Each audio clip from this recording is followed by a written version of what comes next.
Já, góða kvöldið og velkomin á Frelsi TV, þar sem að Pétur Axelsson blaðrar eins og enginn sé morgundagurinn.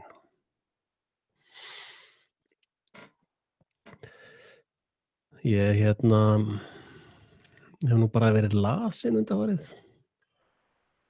Ég hef haft mikinn tíma í að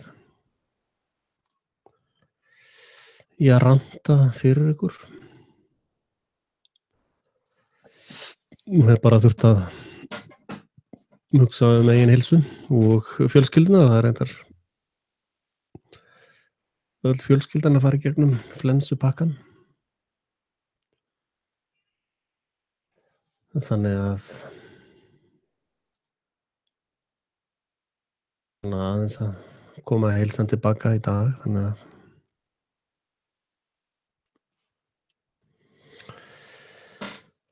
og kannski byrji bara aðeins á því að monta mig. Ég var í fyrsta sæti bara strax eftir síðasta Harmageddon. Var ég bara mættur í fyrsta sætið í þessum vinsældarlista sem eru með. Og morguninn eftir þá var ég komin í fyrsta sætið í vikulistanum og sat þar bara alveg heilan sólarhring og var þar ennþá áðan. Ég veit ekki hvar ég er staddur núna. En já, ég er ennþá í fyrsta sæti á dagarlistanum og ég er í fyrsta sæti á vikulistanum, búin að vera í allan dag. Það er svolítið spooky miðað við það hvað ég á að vera heimskur og vitlaus og geðveikur og enginn hefur áhuga á því sem ég er að segja. Þá virðist ég eiga töluverða hlustun þarna. Ég dreg áfram Harmageddon greinilega. Það byggir bara á bakinu á mér, sko. En það er nú reyndar ekki það er nú kannski ekkert endilega allt persónutöfrum mínum að þakka, heldur er það einfaldlega málflutningur minn sem að er í þessum nýja straumi sem virðist fara yfir heiminn.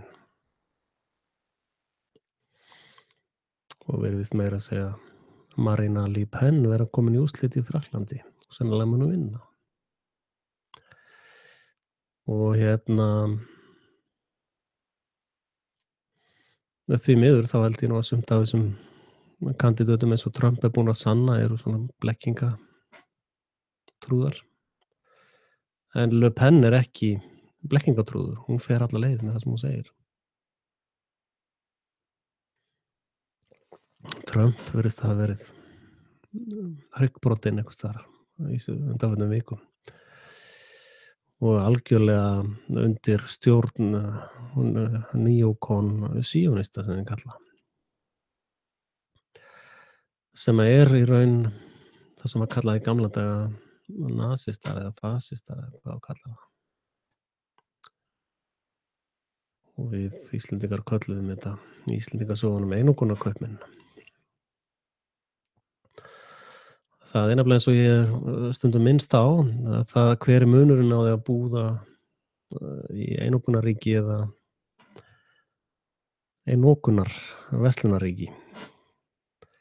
Einveldisríki eða einokunarríki. Og ég lagði fram spurningu á Facebook-bókinni minni þar sem ég sagði skýrgreinið orðið borgari. Og einn snjall gaur svaraði strax, það eru þau sem borga. Sá strax hvað ég var að pæla og svo komu smá krát sem að taldi mig vera að tala um hamborgara sem ég var ekki að tala um.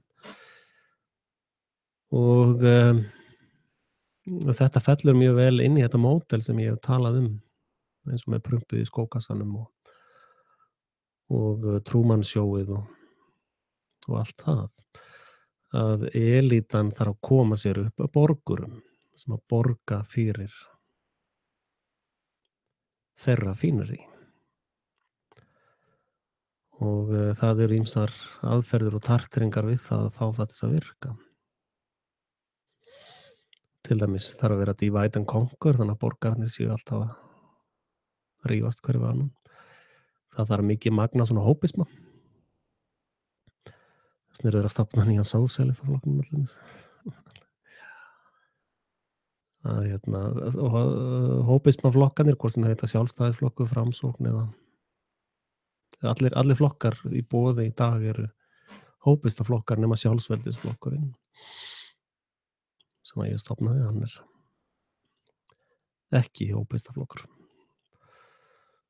Og og í þúsundir ára reyndu þeir að koma því á sem dyggð að borgararnir borguðu skatta sko, og skattar eru svo gott fyrirbæri.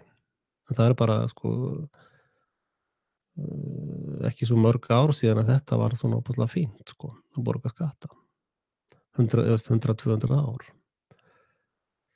Sko, það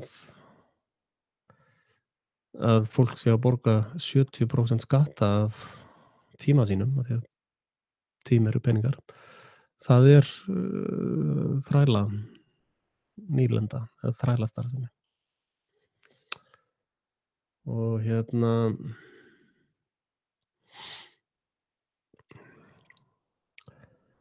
þannig að það er það sem að all þetta umrót og umbrot sem nú er í gangi snúast um. Það snýst þrælavæðingu heimsins. Og alifuglarnir sjá ekki hverjir eru þrælahaldararnir. En það því er stýrt í gegnum seðlabankakerfið og í gegnum peningakerfið. Og þess vegna var birtur listi yfir 7 lönd sem átt að ráðast inn á 5 árum. Og það er listi yfir lönd sem að er ekki undir þrældómsvaldi IMF og Bank of International Settlements. Og þið sjáu bara að þið farið á bis.org og þar sjáu þið bara lista yfir aðildar Seðlabankann. Og þá sjáu þið hvaða lönd eru ekki þar. En það er athyglisvert að á þessum lista er Rússland og Kína. Þannig að ég er nú ekki alveg, það er ekki alveg trúverðugt erjurnar á milli þeirra, Rússa, Kínverja og Bandaríkjamanna. Þeir eru allir í sama liðinu. Hefur þættinum borið spurning, einhverjar spár stríð, telurðu hættu á kjarnavopnum verið beitt fyrir til dæmis árið 2020. Sko kjarnavopn er ekki til. Lýsingin á kjarnavopnum er bara vísindaskáldskapur. Það sé til bara einhver ein bomba sem gera allt þetta sem þessi bomba á að gera er kjaftaði sko. En til þess að ná fram þessari eyðileggingu sem vitnað í kjarnan eins og í Hiroshima og Nagasaki, það er gert með margra vikna jafnvel mánaða sprengju aðgerð sem fer bara flugvél eftir flugvél eftir flugvél með eldsprengjur og fosfor og fleiri efna viðbjóða sko. Og þetta var líka gert í Dresden og fleiri borgum í Þýskalandi. Og þeir sprengja borgina með þeim hætti að þeir sprengja út í það þeirra fyrst, held ég sko. Síðan færa þessi inn og þetta tekur langan tíma sko, þetta gerist ekkert á bara einu örskoti, þetta tekur vikur, þetta mánuði. Og síðan sprengja þessi inn og hitinn í borg sem verður fyrir þessari tegund af árás fer upp í 1500 gráður. Þannig að þegar verið að tala helförna í í landi Hitlers, Þýskalandi, þá verið að tala þessa sprengjutækni og Þjóðverjana sem voru holocaust-aðir. Það að tala þá. Og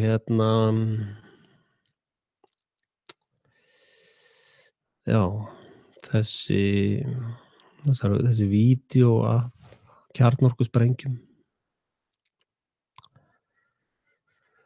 eru annarkvort samansettar svona vídeóeffekta myndir eða sirkussprengjur, sem sagt.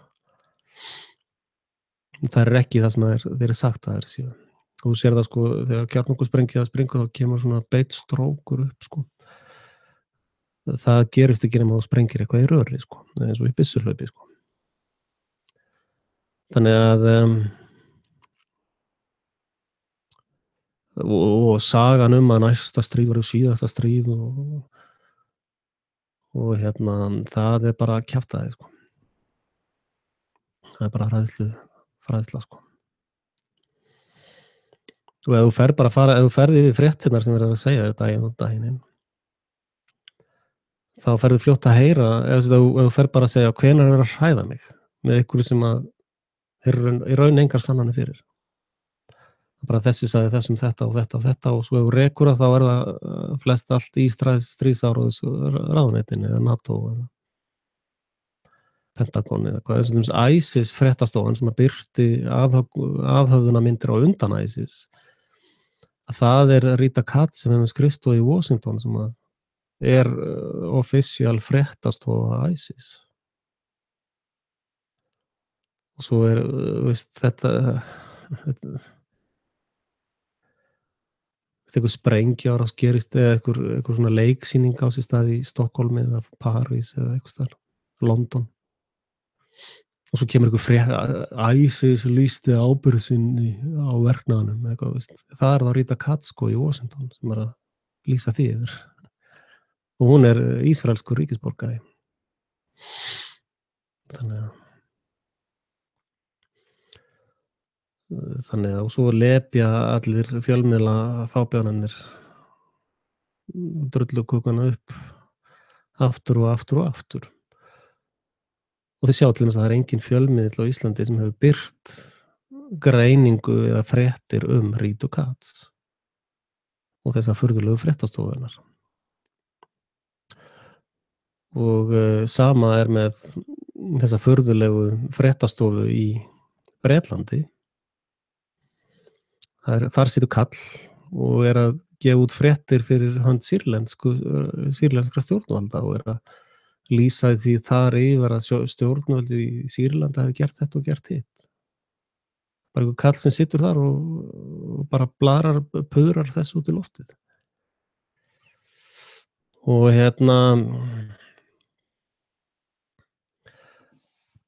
sko þess vegna í raun eina sem að ég hef í höndunum svona þessi fjölmiðlar eða þessi mídía sem við sjáum og ég fer reyndar aðeins víðar sko heldur en með fjölmiðlarnar að gera það fara aldrei neitt, það bara að lepja drulluna og gubbin út úr sér aftur. Síðan hef ég bara einfalda common sense og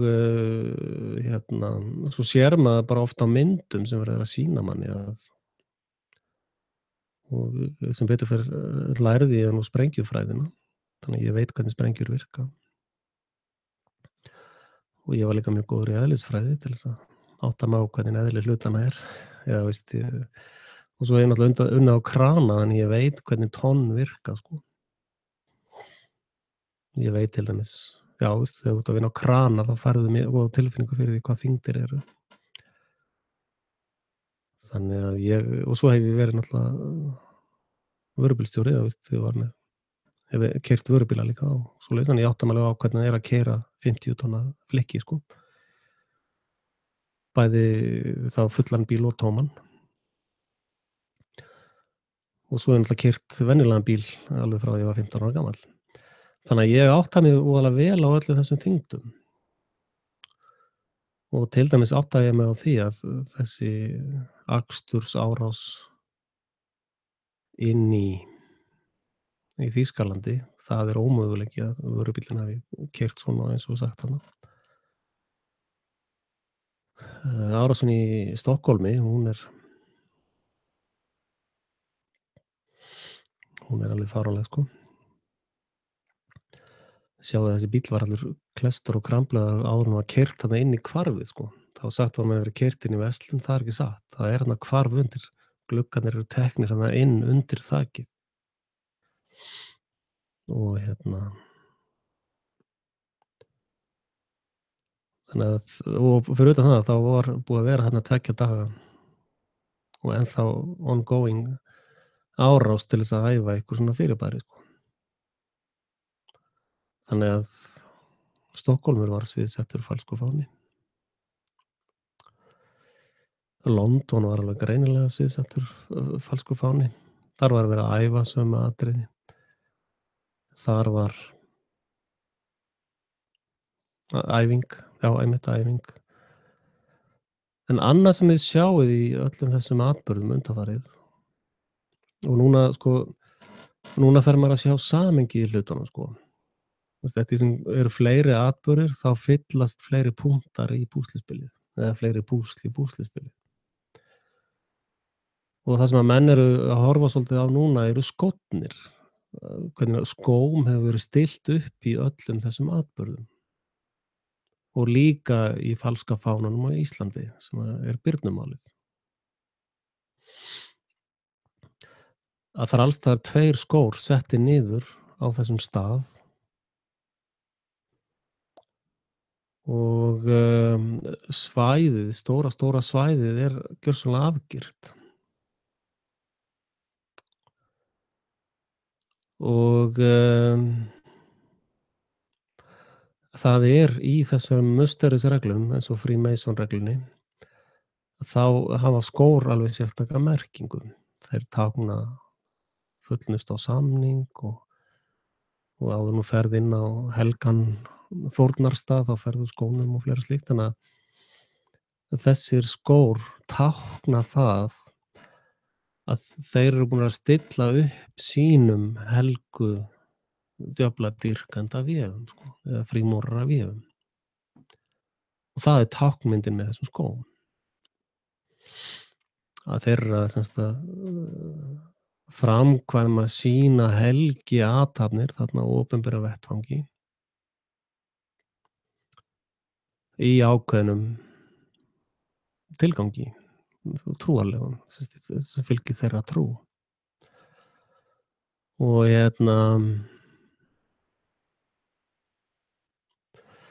það er ekki alveg ljóst, sko yfirleitt drepa þeir ekki sína eigin frímúrara, reyndar fórna þeir nærri reglunum þeir hika ekki við að fórna fólki fyrir neðan sig í píramídanum eða þeir þurfa þess.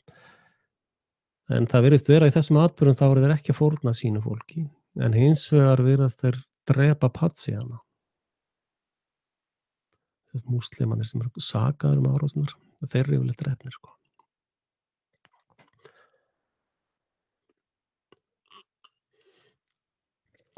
Og þannig að þess, sko, ef þú hefur greindarvísitölu með plústölu fyrir framan þá sérðu þetta bara á myndunum sem að sýna þér og samhengi hlutanna og tímasetningu hver hagnast á því, hvaða lög eru sett fljótlega eftir, eins og í London þá voru bara herinn settur allar götur og eftir Paris dæmið þarna fyrir hvað 1-2 árum. Það voru bara herlög sett í Frakklandi, ef þú skoðar og núna í Svíþjóð eftir þennan leikatburð þar, þá eru verið að setja ný lög og reglur og eftir falska fánan á Íslandi, þá voru að keypta nýja kamerur út allt og lögregluna veitt miklu meiri völd og allt sett á gólf, sko. Þannig að það er svona qua bono í þessu. En ef ég klára þetta með íslenska atburðin, birnumálið, þá er mjög, sko, í fyrsta lagi koma einhver 2 gaurar með skó að fórnarlambinu segir og þeir eru ekki handteknir strax, sem þýðir allt málið er ónýtt, sko.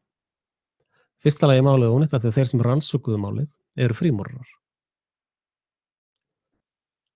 og ef að varnarlögmaðurinn væri ekki frímúrari sjálfur, þá myndi það fyrsta sem hann myndi gera er að gera kröfu á lögregluna að sanna að þeir séu ekki í frímúrarareglunni eða í einhverri leynireglu. Og þá er rannsóknin öll ónýt eins og hún er, sko. Af því að þeir sem komu með skóna eru sjálfir frímúrarar og þeir voru ekki handteknir. Og það heitir ekkert lögreglurannsókn eða sá sem er bara með the smoking gun. Segir: "Já, ég fann þetta, það var eitthvað sem var að skjóta með þessu og ég fann þetta bara hérna." Þú veist, og ef að lögreglan handtekur ekki þann aðila, þá er sú rannsókn ónýt. Bara gjörsamlega ónýt og í raun ætti þá strax að byrja að rannsaka lögregluna. Næsta skref í málinu er ákærandinn, héraðssaksóknari eða hvað það skoffín heitir núna, þeir breyta nöfnum á þessu vikulega. Að það þarf að ganga úr skugga um það að sá aðili sé ekki frímúrari, af því þetta var leiksýning frímúrara. Og það þarf að sanna beyond reasonable doubt eins og þeir segja í Ameríkunni, að ákærandinn sé ekki í neinni svona leynireglu. Og í raun er valdstjórnin leyniregla í eðli sínu, sko. Skipuleg glæpasamtök. Nú síðan er dómarinn í málinu, sá sem skipaði dómarinn, það þarf að ganga úr skugga um það að hann sé ekki frímúrari. Og ef að verjandinn spyr ekki þessara spurninga, þá er hann óhæfur. Og það sem að vakti athygli í þessu máli, fyrsta lagi náttúrulega þegar að við djúpköfunarfélagarnir vögðum okkur að hreyfa við þessu eitthvað, þá trylltist allt, sko. Það var bara allt brjálað, sko. Ég meina það var bara hópur af liði sem óð út af Facebookinu minn og skellti á eftir sér hurðinni, sko. Bara risahópur, sko. Og það var meira þessi útvarpsstöð sem tók viðtal við mig málið á meðan það var sem heitast og vildi fá að taka það upp fyrir útsendingu en birti það aldrei. Þorði ekki að birta viðtalið við mig. Hérna erum við komið með sem sagt trademarkið á leiksýningum frímúrara sem eru skórnir 2. Enginn er handtekinn sem fann skóna, bara já, og svo sáðu snjórinn var undir þeim og ofan á þeim og allt vitlaust með snjóinn. Síðan síðan er okkur talin trú um það að smyglarar á togara frá Grænlandi hafi verið komin út úr landhelgi með smyglið og komin bara út á reginhaf, að þeir hafa einhvern veginn samþykkt það að snúa við. Come on, ekki vera svona fáviti. Nú, svo kemur að þessari svokölluðu útför, að þá er kistunni stillt upp fyrir framan kirkjuna í langan tíma. Það og bara beinar útsendingar og ofboðslega mikið gert úr kistunni, sko. Þetta er mjög óeðlilegt. Ég hef aldrei séð svona áður. Og þetta fellur undir kenningu mína um að þetta sé allt saman sviðsett. Og að stúlkan sé þá bara að vinna núna í Brussel eða Afganistan við stríðsglæpi. Og ég hef líka sagt ykkur áður að þetta eru bestu starfsmenn sem koma inn svona, því að fyrir öllum eru þeir hvað sem er dauðir, sko. Þannig að þeir hafa fullt kontról á fólki sem kemur svona inn. Nú síðan kemur nú að þessum skrípó réttarhöldum og þingfestingunni. Og þá segir vinurinn, ég veit reyndar ekki hvort þetta er raunverulega einstaklingur sem er í haldi. Ég veit það ekki.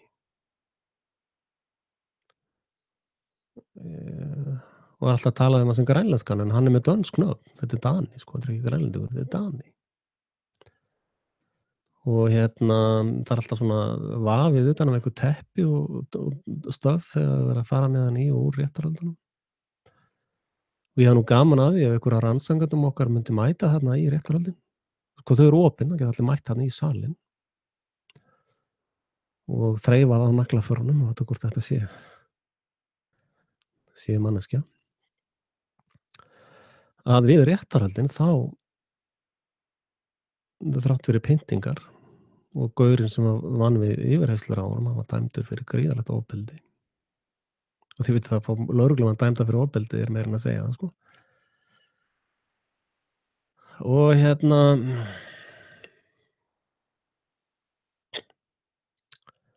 og hann hafnaði báðum sakargiftum, sem ég held að ef að þessi karakter er til, þá held ég að það sé svona nokkuð nærri raunveruleikanum. Þetta var þetta algjört freim og sviðsetning frá upphafi, sko. Nú, síðan í þessum, nýbyrjuðu réttarhöldum, og mér finnst svolítið skrítið að lögmaðurinn skyldi ekki hafa gert kröfu um frávísun strax við þingfestingu. Enda er hann með í plottinu, þessi lögspýra, við vitum það alveg. Að þá er eftirtektarvert í réttarhöldunum, þá gerir móðir og faðir stúlkunnar kröfu um 21.000.000 í skaðabætur. Hvort sig krefst þess að fá 10.500.000. Það er mjög óvenjulegt. Mjög, mjög óvenjulegt.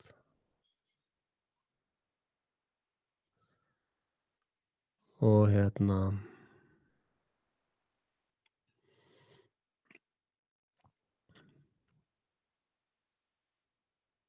það er svolítið í stíl við sviðsetningar eins og Sandy Hook til dæmis, að þessir foreldrar sem tengdust þeim atburði eru bara búin að vera í business eftir það, sko, bara business út á þennan atburð sem átti að hafa gerst þarna.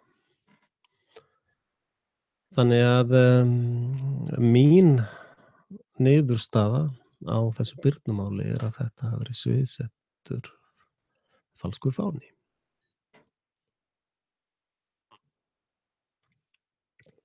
Og ég held að flestir sem hafa greindarvísitölu með jákvæðu með plúsformerkjum sjáu það líka. Það er of mikið sem er svona, já, bíddu nú við. Hver skrifaði dánarvottorðið? Já, það er útlendingur, erlendur, Belgi sem skrifaði það. Nú, er hann ekki læknir á Íslandi? Af hverju gat ekki einhver Íslendingur gert það bara? Þurfti að sækja einhvern útlending til þess að gera þetta? Nei, hann býr nú á Íslandi, þessi Belgi, sko. Nú. Og hvað heitir hann, þessi Belgi? Já, nei, það er enginn að segja það, sko. Það breytir engu. Af því að þetta er allt saman fals. Þetta er bara leiksýning, sko. Þess vegna sjáið þið til dæmis að það er leikhússtjóri sem er settur yfir Screw You, sko. Þetta er allt saman og leikarar og leikstjórar eru ótrúlega mikið inni að vinna með valdstjórninni. Jón Gnarr og núna, allt þetta leikaralið, sko, er bara í þessum leiksýningum, sko. Og leikarar geta að gera hvað sem er fyrir peninga. Þeir leika hvað sem er fyrir rétta greiðslu, sko. Þetta þjálfaði til þess. En ef þið farið á Google Trends, talandi um þetta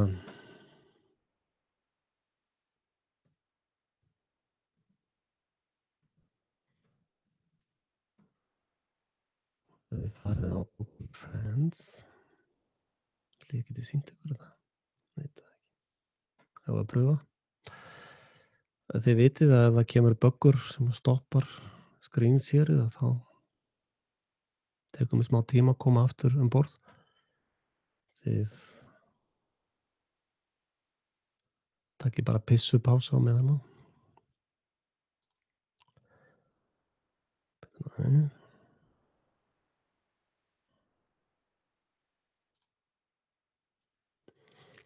Hérna er Google Trends. There you go. Ef við setjum inn 911.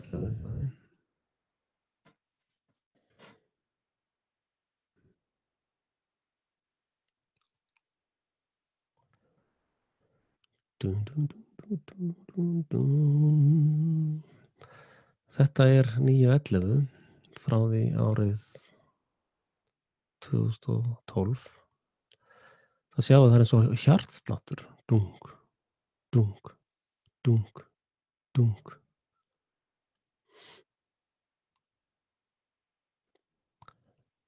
Að þetta virðist ekki vera neitt tilviljanakennt. Þetta virðist jafnvel vera eitthvað annað. Þetta er reyndar sem sagt, þetta er í kringum september sem að þessi leit byrjar sem er í sjálfum sér upp að vissu marki eðlilegt en þið sjáið hvað er rosalega mikið stökk.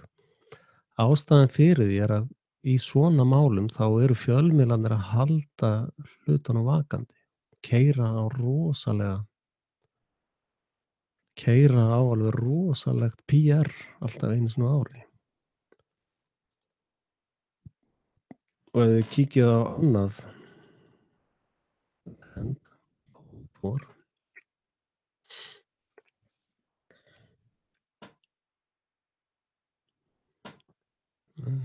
tökum þetta út þá.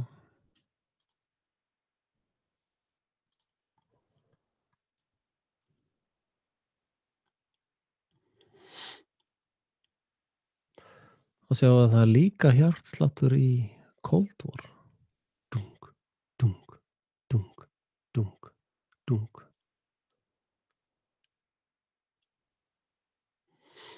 Já, þú heldur að þetta sé tilviljun. Já, þetta er bara tilviljun, Axel. Þetta er svona í apríl cirka. Þá er þessi hjartsláttur. Dunk, dunk, dunk. Og ef þið tékkið á heræfingum Bandaríkjamanna upp við Kóreu, þá eru þeir á þessu tímabili hér.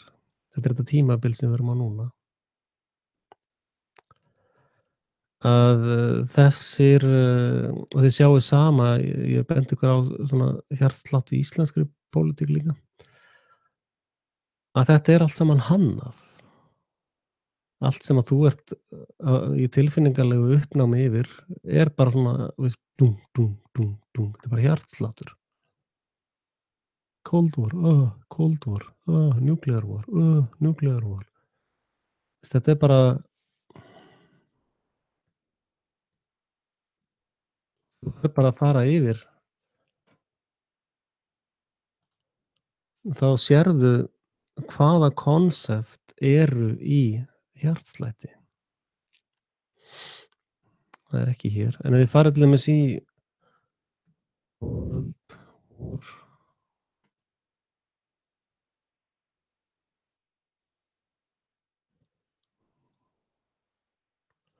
Hvernig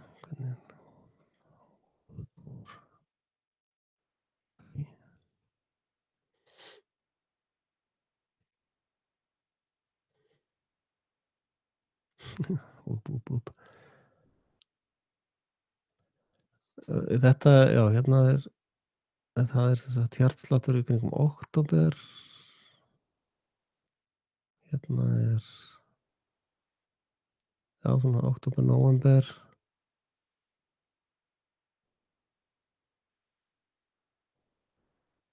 Demjó, graf. Já, hérna í febrúar, mars, já, ok. Ok, pröfum þetta með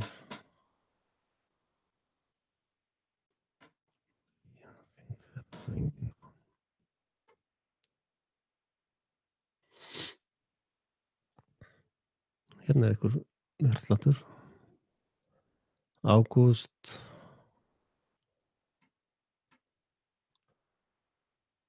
nóvember, sjáðu, haustið, október, haustið. Svo núna bara rosalegar, það var reyndar í apríl, sko, ok. Hérna, já, hérna er smá sláttur, sjáðu, þetta er mars og hérna apríl. Þarna getur maður raun alveg, já, hérna sjáum þetta.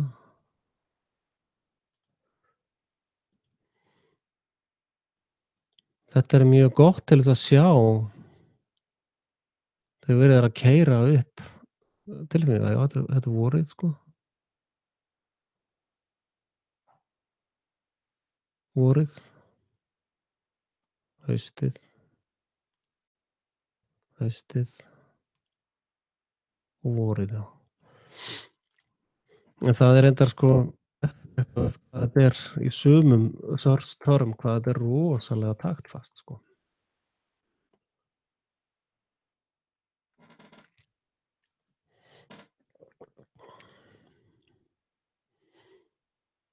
Sjá að Bandaríkjamenn eru mest Kenía, Norveg, Danmörk, já, ókei.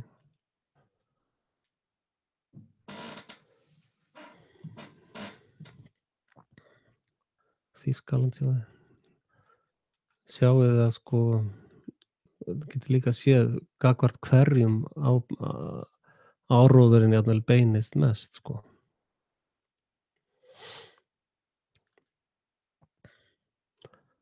Hvaða fleiri search terms getum við notað?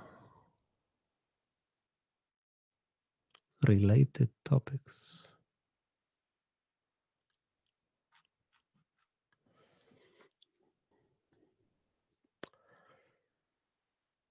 En hérna, já, þetta var sem sagt áhugavert.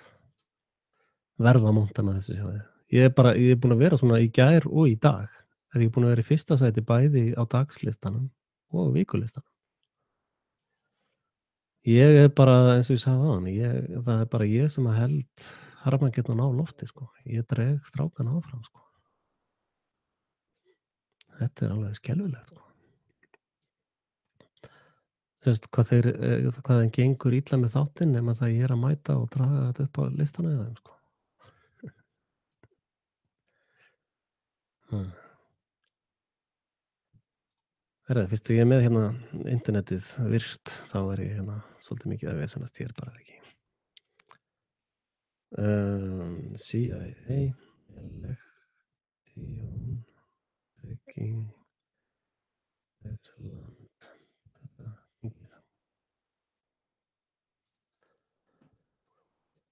já, electoral fraud kannski.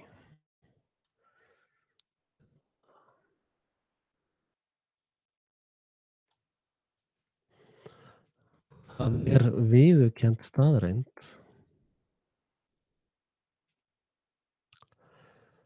að kosningar á Íslandi eru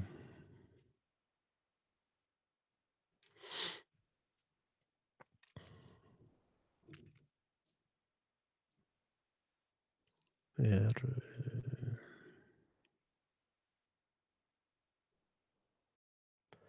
er þetta komið bara á Wikipedia?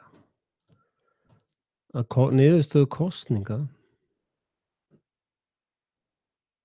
já, Hansakaupmenn, já. Já, það er athyglisvert, meistari Guðjón. Electoral fraud.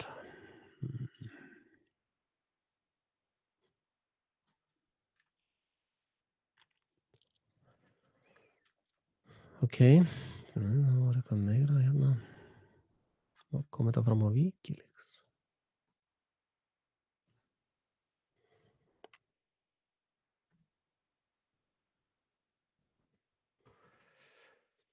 Blabidú. Mhm.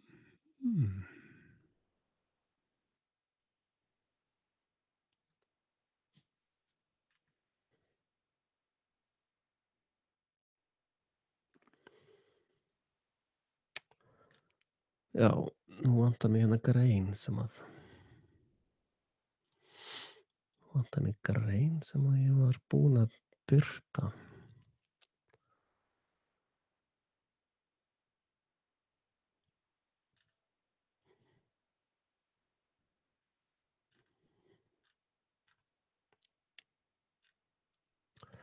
Já, hérna er BIS-listinn sem ég talaði um.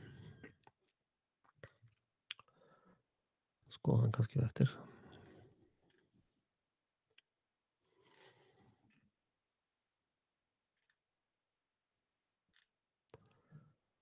Hérna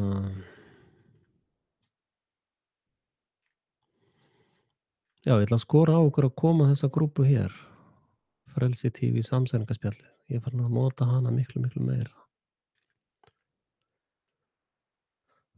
og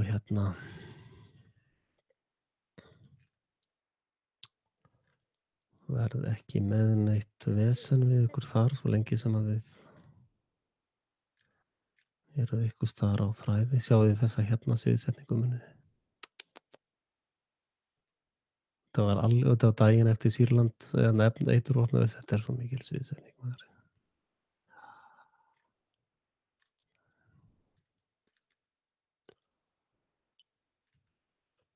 En já, þetta var hérna.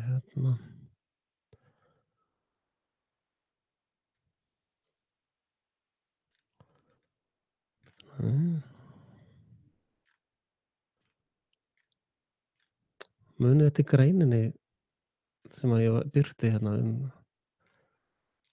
óperufrot á Íslandi.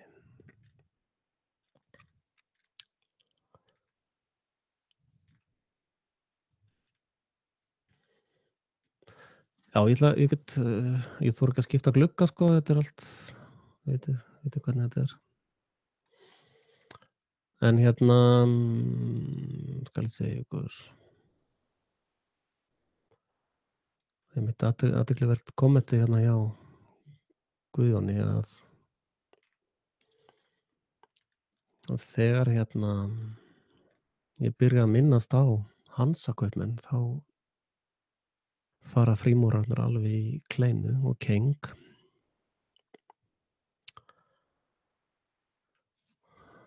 Og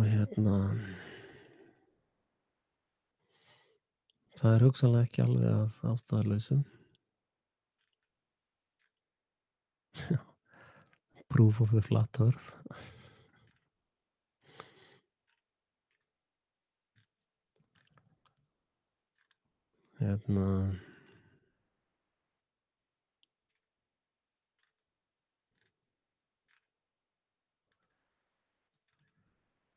Ég finn þetta ekki.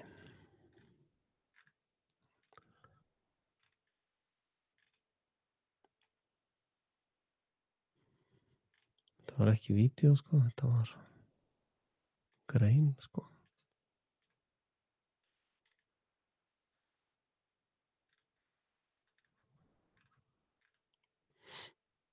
Já, ég var að finna þetta seinna fyrir ykkur. Allavega. Já, þetta hérna er mjög athyglisvert. Vírusar eru hoax, eins og ég sagði. Hérna er Zika og D-eitur, hvernig þeir blanda því saman, sko. Og hvernig þeir eru að beita, sko, 2 þátta eitur hernaði gegn okkur.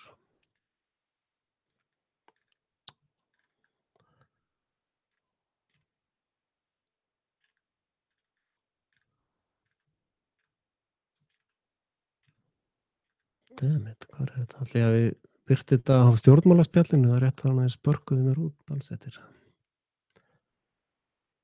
Ég var semst hent út af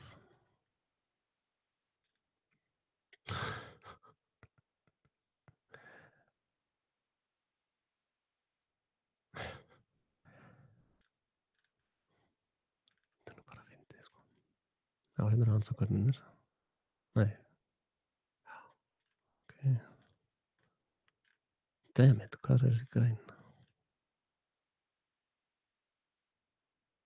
Já, meira skrípómyndir. Þetta er alltaf á leiðinni. Bíddu nú við.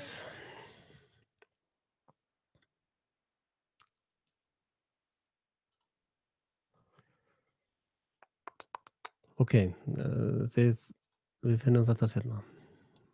Election fraud. Við kíkjum hérna á Hansa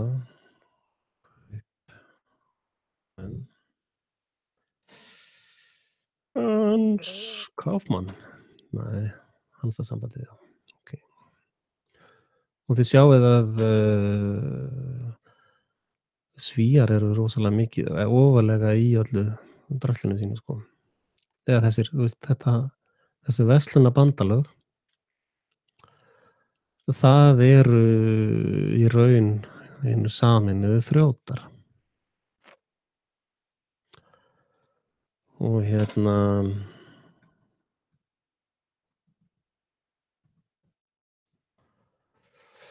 Ba-ba-da-ba-dí.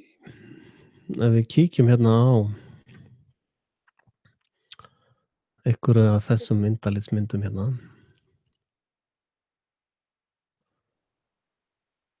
Okay, tökum hérna er eitthvað ný, ég hef ekki séð þessa áður hérna. Interesting. Sko. Corporate Connection, sko. Þetta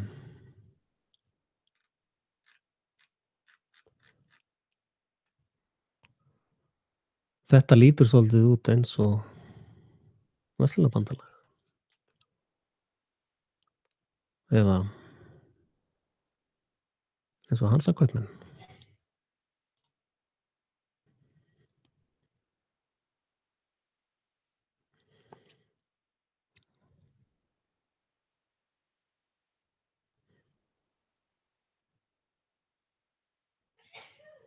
Þetta er svona layerinn sem verið er að sem að kemur upp úr þessu hérna dæmi, sko.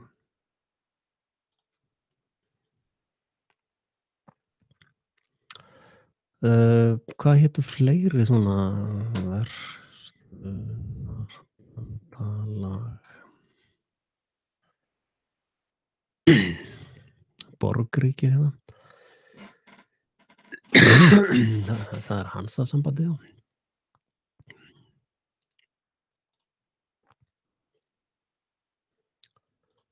Borgríki, já.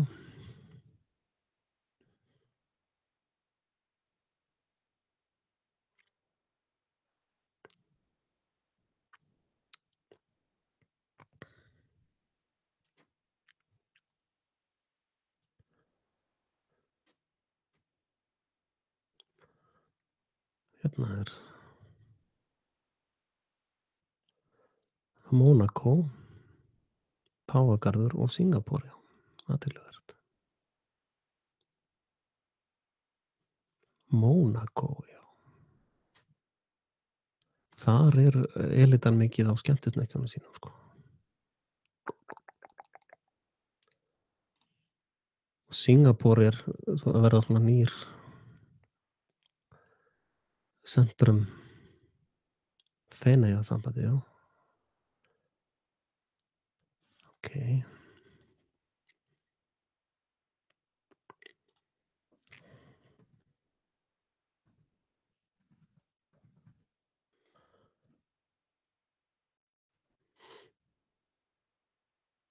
Hmm.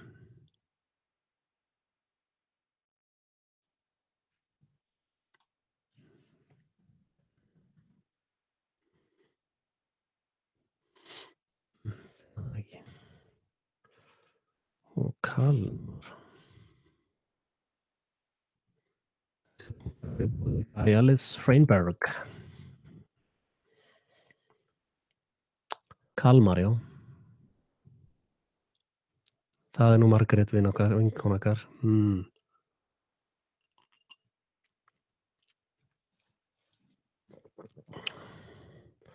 Nú er Ísland ekki hluti af Norðurlöndunum. Hvað er það?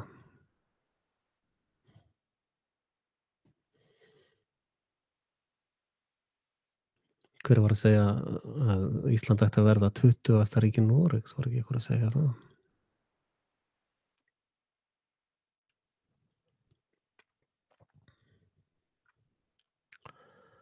Já, það er sem sagt. Þið sjáu að það er eiginlega enginn sem er að taka þennan verslunarvinkil inn í umfjöllunina atburði nútíma, sko. Borgríki, getum við ekki stofnað svoleiðis? Borgríki.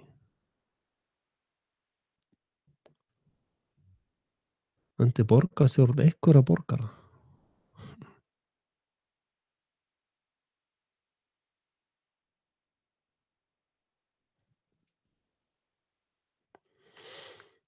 Já.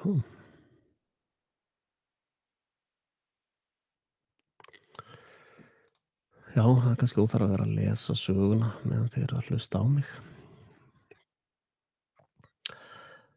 En þarna er komin alveg ný vídd fyrir okkur að garfast í.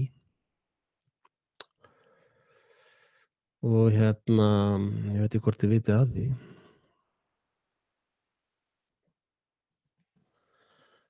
En það eru tvær ástæður fyrir því að það eru sennilega 3 meginástæður fyrir því að verið er að ráðast inn í Sýrland. Að hérna, það stendur til að leggja sem sagt olíuleiðslu í gegnum Sýrland. Það er ástæða númer 1. Sýrlendingar hafa ákveðið að ganga til samninga við Rússa um þessa olíuleiðslu. Nú NATO-ríkin fengu ekki þennan samning og þá bregðast við þannig við að þau ætla að sprengja allt til helvítis. Ástæða. Nokkuð augljós ástæða.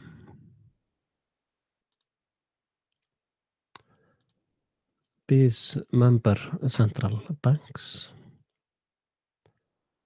Þetta er það sem að íslenska blaðamellur ná ekki að gera, sko. Þetta er of erfitt fyrir heilabúið. Munið að þeir voru að segja harmagræturnar við mig að þessi blaðamenn inni á svo miklum heilindum og væru á höttunum eftir sannleikanum og ef þau kæmist í eitthvað feitt þá myndu þeir vaða í málið, sko.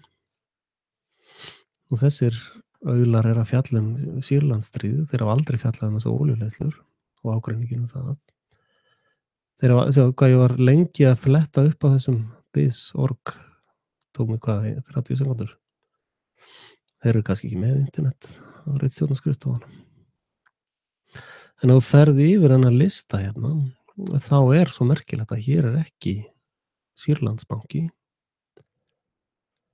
og hér er ekki Norður-Kóreubanki og hér er ekki Íransbanki.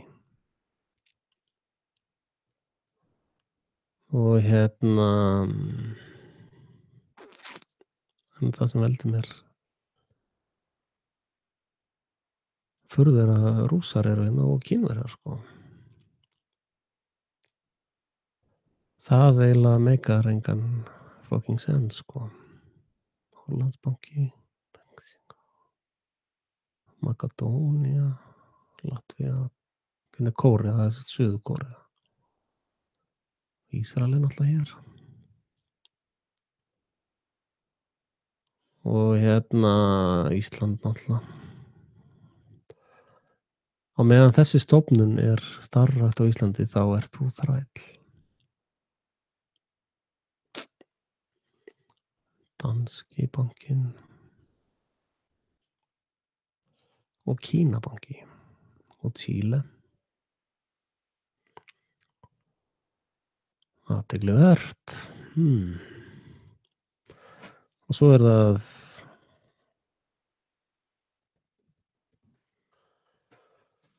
ein ástæðan í viðbót. Það er olían á Gólanhæðum. Það er ástæðan fyrir því að Ísraelar hafa verið að sprengja þarna allt í tætlur ólöglega. Sko þið áttið ykkur þegar að ísraelskar herþotur eru að fljúga yfir til Sýrlands og sprengja sýrlenska almenning. Það er stríðsglæpur.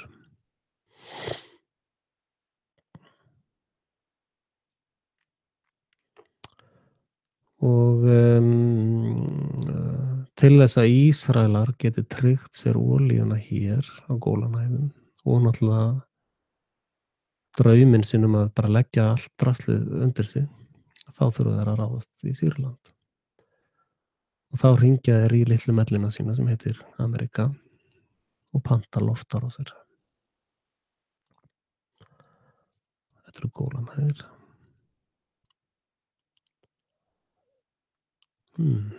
Hvað ætli Trump hafi fengið hugmynd að byggja einhvern vegg? Það er spurning, sko.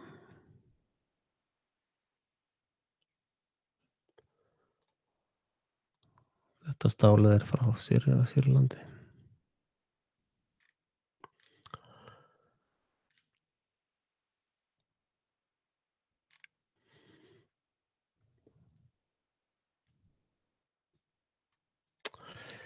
Þannig að, já, svo var önnur frétt sem ég sá. En þessi viðskiptavinkill ætti eiginlega að vera ljós. Eru sameinuðu með alltaf svona einhverjar fallegar náttúrulífsmyndir og þeir ætla að bjarga jörðinni muniði. Ef þið farið inn á þessa síðu reglulega, þá sjáið þið þetta er svona eins og að horfa á eða fylgjast með vefsíðu einhverju sértrúarsafnaðar.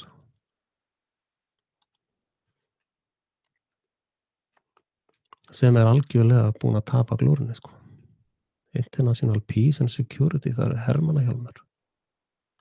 Stríð er friður, hvað meinið þið? Þetta er allt saman alltaf hermenn, þess vegna vill enginn hleypa þeim inn. Human rights, betur hver eru þið að skilgreina það? Drug control, crime prevention and counter-terrorism. Þetta er bara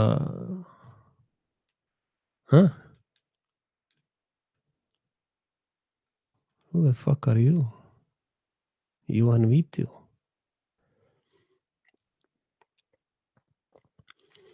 Sko þeir eru með hérna, ef þið kíkið á vídeón hjá þeim.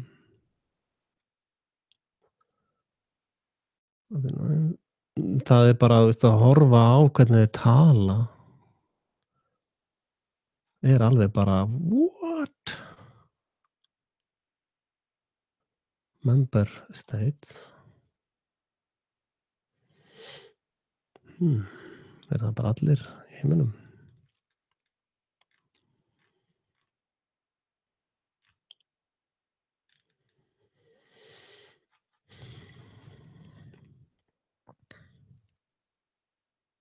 Nobel Peace Prize, akkur er United Nation.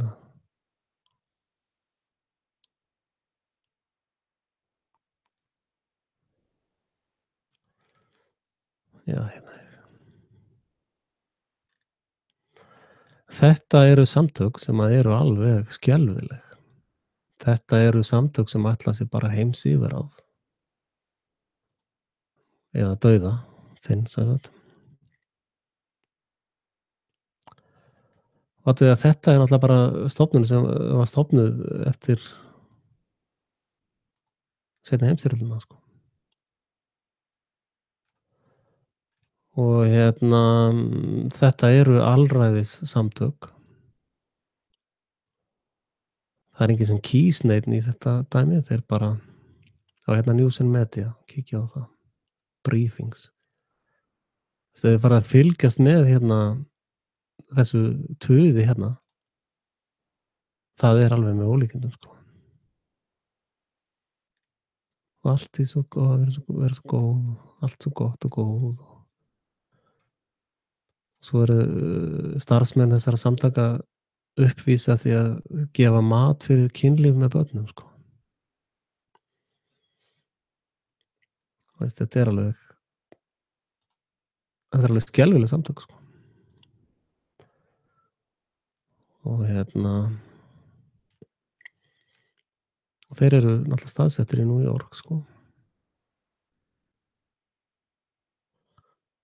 Og þeir eru búin að taka sér umboð til þess að skýrgreina hvaða réttindi þú hefur sem mannvera á þessari jörðu og hvaða réttindi þú hefur ekki.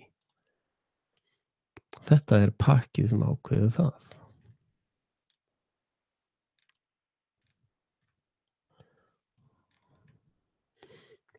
Og hérna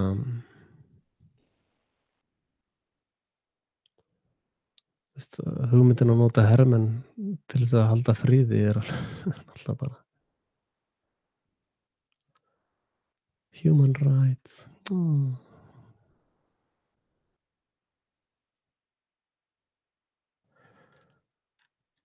Hmm. Sá sem að krefst mannréttinda hefur tapað öllu.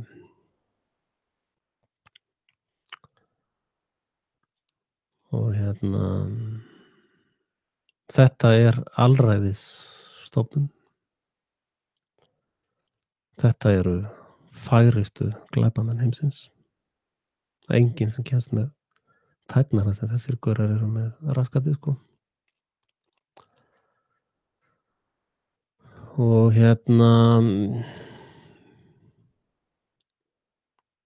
þetta er í raun trúarsöfnuður, sko.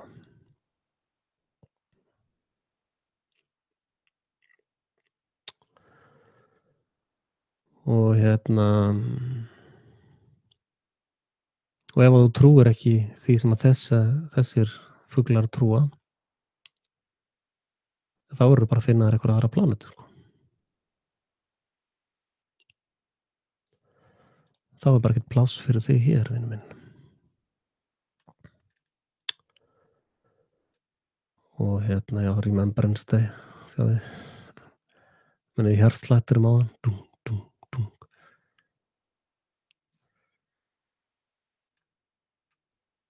World Health Organization hefur alveg ótrúleg völd. Þeir geta lýst því yfir klukkan 9 í fyrramálið að Ísland sé hættusvæði og þá er bara öllu flugi lokað, allt bara stoppað og landinu lokað á 5 sekúndum. Og hvað haldið að þessi stofnun sé?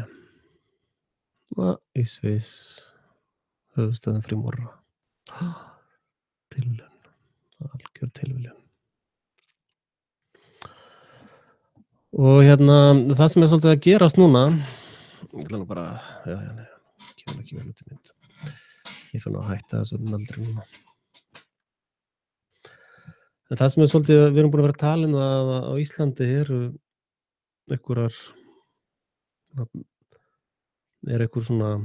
einhverjir neistar í neðanjarðar heimálum, undir heimálum, sem er pólitíkin, sko.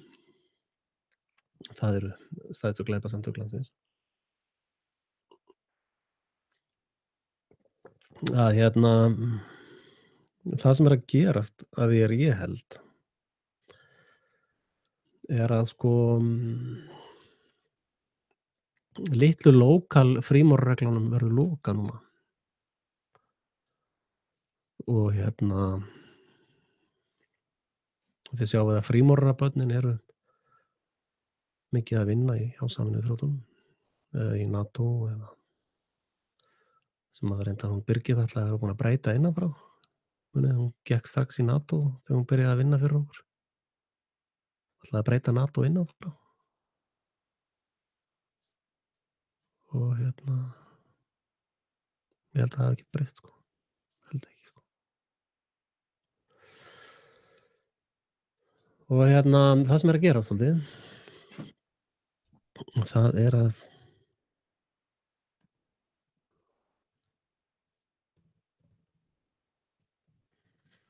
svolítið að gerast er að það er verið að flytja þessar litlu lokal mafíur, frímúrarareglurnar, og það er verið að flytja allt draslið til Sameinuðu þjóðanna, sko.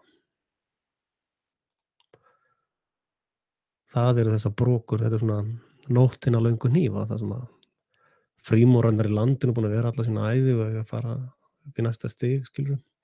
Þeir eru bara, what? Það er bara hér allt að hrynja, sko. Og þeir útvöldu sem að börn þeirra útvöldu eru löngu komin yfir í Elysium. Þannig að nú er einhverjir svona frímúrarar hér sem bara börnin er að vinna á bónus og allt er bara, þeir eru að fatta það að þeir voru blekktir. Það er nóttin á löngu hnífa. Og nú eru þeir bara voðalega reiðir, sko. Öðlist fara þær að kasta út einhverjum alls konar leyndarmálum og eyða hvor öðrum fyrir rest, náttúrulega bara. Það var alltaf planið, sko. En annað sem ég minntist á í þessu gríðarlega vinsæla viðtali, það var þetta Operation Mockingbird. Was allegedly. Okay.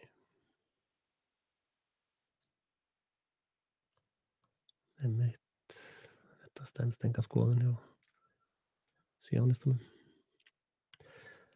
En sem sagt, kenningin er,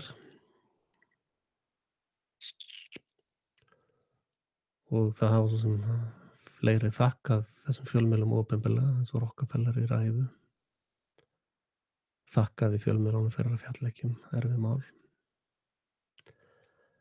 að þeir einfaldlega tóku yfir alla fjölmiðla og eða greiddu blaðamönnunum. Blaðamenn voru sem sagt á tvöföldum launum. Þeir fengu laun hjá fjölmiðlunum og síðan fengu þeir laun frá CIA.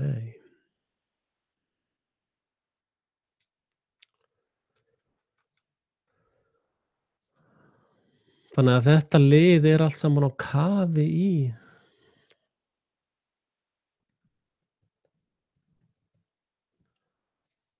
bara svakalegum glæpa.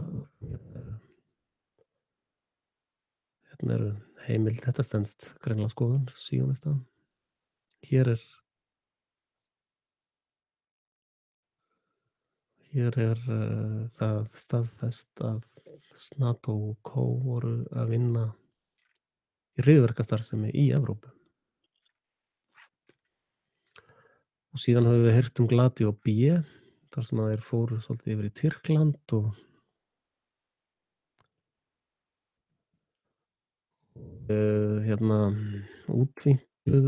útvíkkuðu. Það hefur Sibyl Edmonds fjallað mikið um.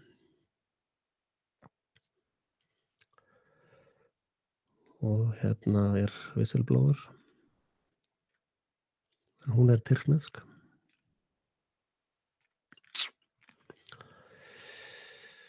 Og þess vegna sagði ég nú það í persónulegum skilaboðum til Frosta Logasonar að ég sagði við hana þegar þeir voru að tala við hana Selmu Tyrkland, þá sendi ég honum persónuleg skilaboð og sagði Erdogan er snillingur.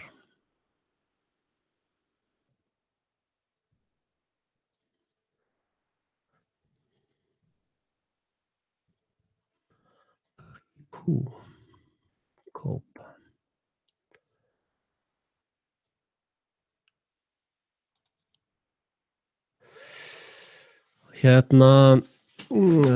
Þarna kemur tvistið sem að ég hef stundum sem ég hef minnst á.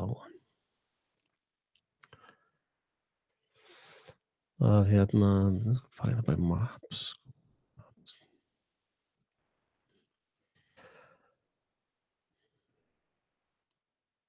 Já, þið sjáið hérna í þessum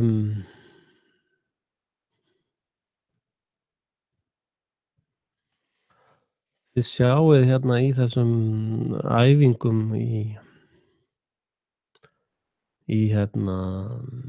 Norður Kóreu. Þetta eru árlegar æfingar hjá Bandaríkjamönnum. Þeir eru að runka sér fyrir utan dyrnar hjá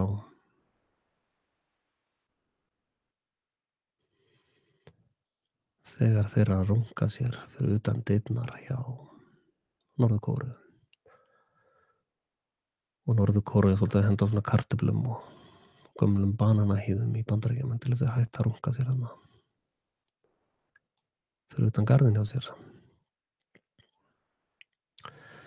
En það sem er að gerast með Tyrkland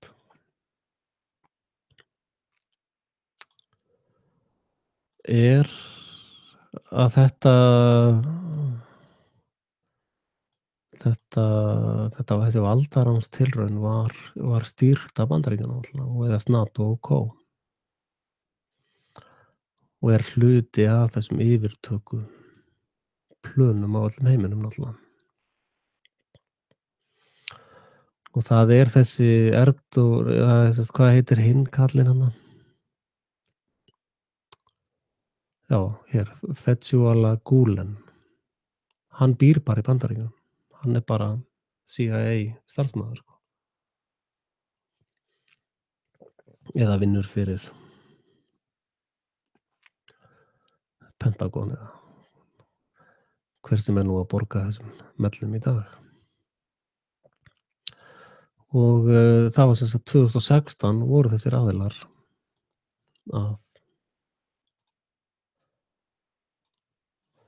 að hérna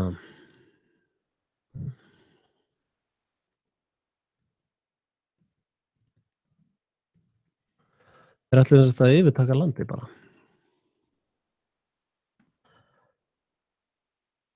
og og núna eru viðbrögð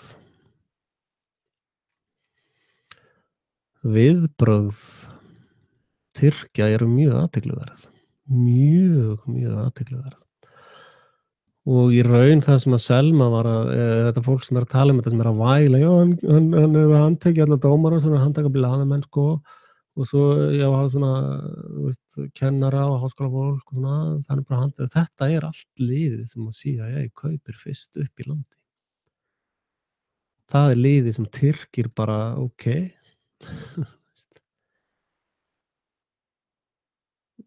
Þeir eru bara að verjast valdaránstilraun.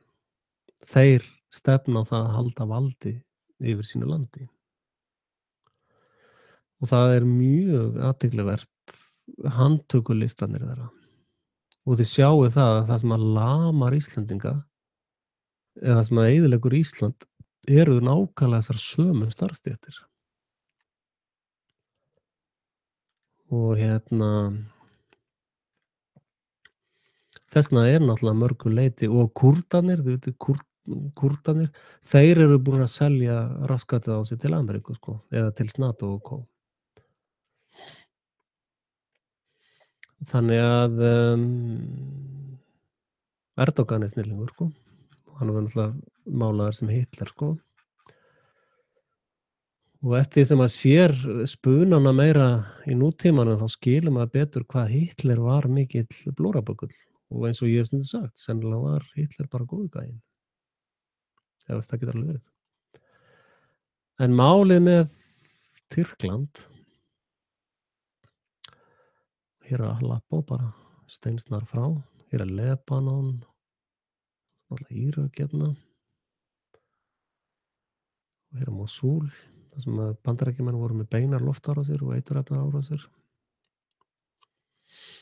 Og svo er hérna Jordan, sjáðu þið. Þið sjáðu að Tyrkland er alveg lykil location í öllu þessu brölti sko. Þannig að Tyrkir sögðu þeir vilja ekki greinilega fara undir ameríska þrælasambandi sem við erum í. Og það er nokkuð langt síðan að hér voru hérna í landa eins og Norður Sýrlandi þar eru nú þegar milli 30 já, ég hef það staðfest eftir svolítið já, ég þarf aðeins að lesa milli línanna. En það eru 30.000 bandarískir hermenn hér í dag. Og Mary eða hvað hann heitir þarna bandaríski herforinginn einn af þeim. Eitthvað, finnið þið út úr því. Hann er að leggja til 150.000 hermenn hérna. Já, ég talaði um þetta á Útvarpi Sögu. Að þeir eru að leggja til 150.000 hermenn.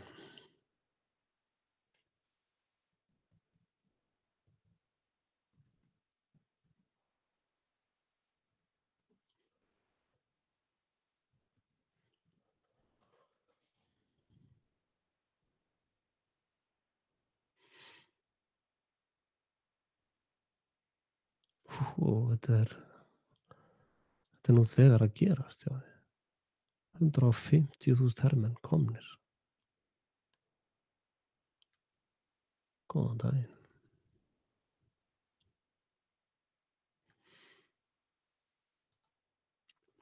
Kúrdistan er þá, hvað er það? Það er hérna norður.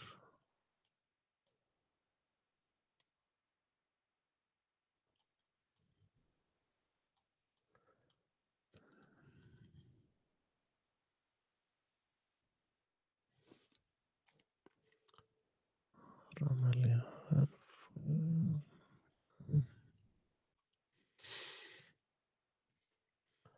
þessi vinna sem ég er að gera núna, þetta geta íslenskir blaðamenn ekki gert. Er úr skilningi, bíddu nú, hvað er í gangi hérna? Hvað er þetta í Kína eða hvað? Hanoi?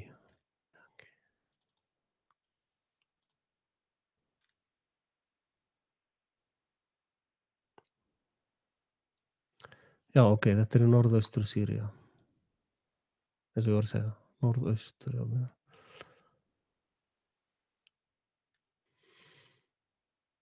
Ok, hérna, já. RM Elan.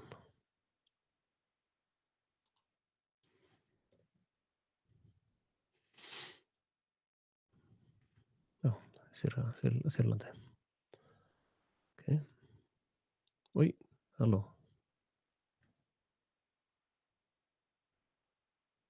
Æ, hvað var þetta?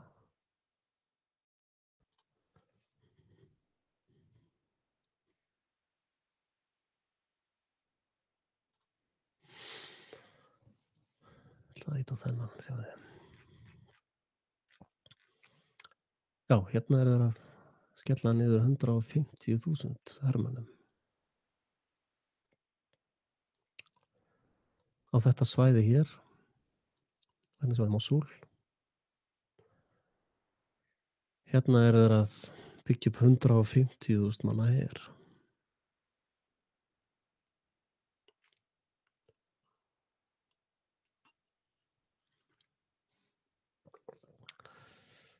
Og hérna þetta er svo steikt lið, maður. Þetta er svo steikt lið, maður.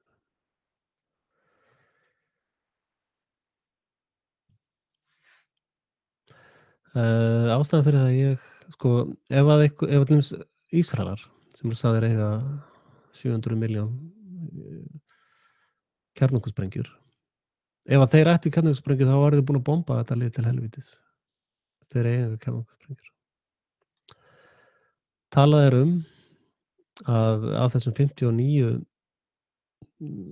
Tomahawk flugum sem var skotið til Sýrlands, þar hafi S-300 og S-400 græjurnar tekið niður helmingi af þeim, 30 af þeim voru teknar niður. Og það voru eiginlega engar skemmdir á þessum flugvelli. Önnur kenning það er náttúrulega að þetta séu svona, sko, Rússum sá sem sama alls konar, sko. Veit ekki hvernig ég get orðað það. Það var eftir Líbíu, þá fengu menn nóg. Eftir Líbíu þá var bara þjóðir sem að hafa eitthvað brein eftir í hausnum, þær sögðu bara nei. Við ætlum ekki að halda áfram á þessari braut. Og hérna, hvað er Líbía?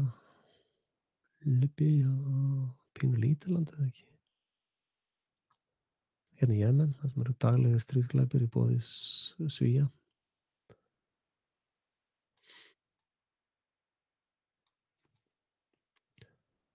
Og þetta öll þessi stríð og allar þessar deilur eru orsakaðar af NATO og Co. sem er Ísrael og Líbía er náttúrulega norður, já hérna, Líbía.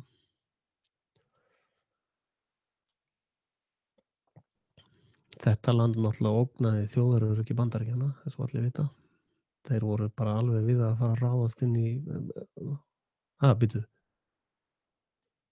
Er ekki Amerika næst við Líbíu? Þetta var National Security eitthvað. Og Írak. Bíddu. Hello? Voru þeir ekki alveg ætluðu þeir ekki að fara að ráðast inn í Ameríku? Hvar í helvítinu er Ameríka eiginlega? Hello? Venezuela? Já, hérna eru þeir, já. Já, National Security, sko. Já, ókei, ég skil. Það er 1, 2, 3 og heilt haf og svo þeir. Já, þeir voru alveg að fara að ráðast þeir voru alveg að fara að ráðast hérna inn. Þetta var sjálfsvörn, sko. Og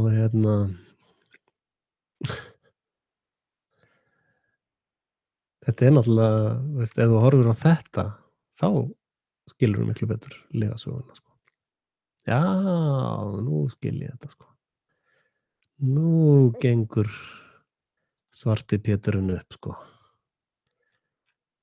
Núna fer ég aðeins að skilja þetta. Já. Axel er heimskingi. Það er vandamálið, sko. 300 sem að stýra öllu. Þetta er ráð 300. Þetta er Bilderberg-grúppan, já. Þetta er ekki svo margir þeir sem eru dauður, segja þeir. Þannig að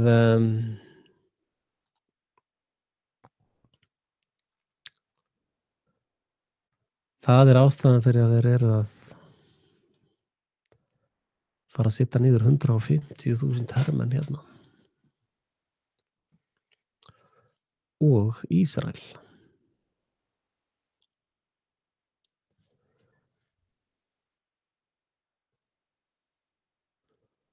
Svo ertu með Íran hérna, sjáðu.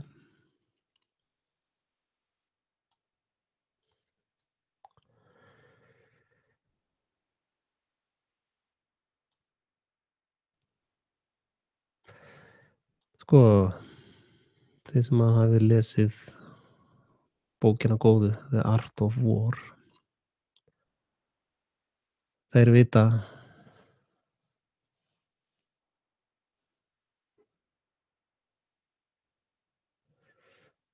Hitler var hópisti, en hann vildi gefa út peninga án vaxta. En sko, Art of War, Xing Tian, eða hvað hann heitir kallinn. Hann sagði einfaldlega, meðan á óvinirnir er að gera mistök, láttu þá í friði.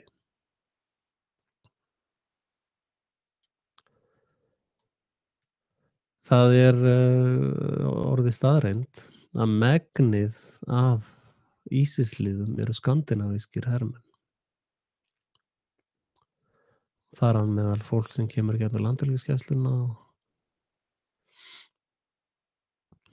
og svo er mikið af mönnum frá Noregi, Svíþjóð og Danmörku. Það er gríðarlega mikið af Ísraelum og svo náttúrulega Bandaríkjamenn með alla undirverktakana sína sem eru Filippseyjar fólk og alls konar lið. En við sjáum að NATO hefur verið að byggja upp, var að senda núna til Slóvakíu mikið af hermönnum. Já, er Úkraína náttúrulega hérna.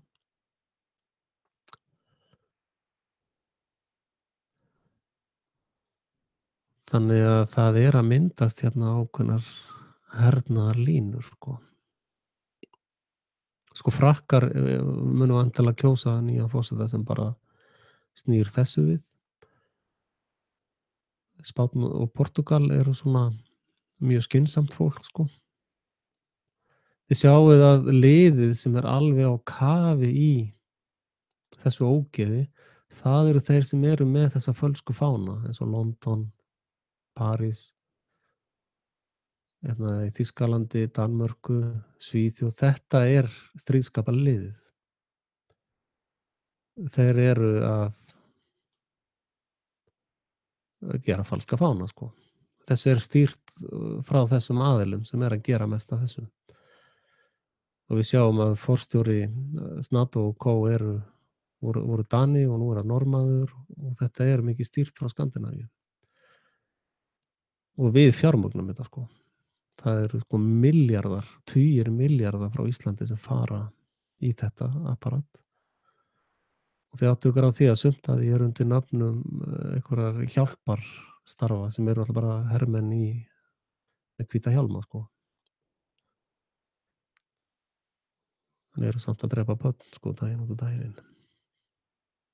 Þeir fara og senda sprengjuna og svo fara þeir og ganga, fara þeir og eftir börnunum og skera úr þeim líffærin. Og það er hérna dæna por.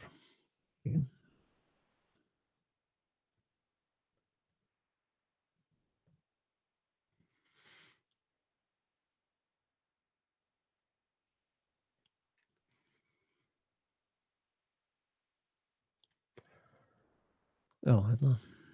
Þetta eru þessi undirverktakafyrirtæki.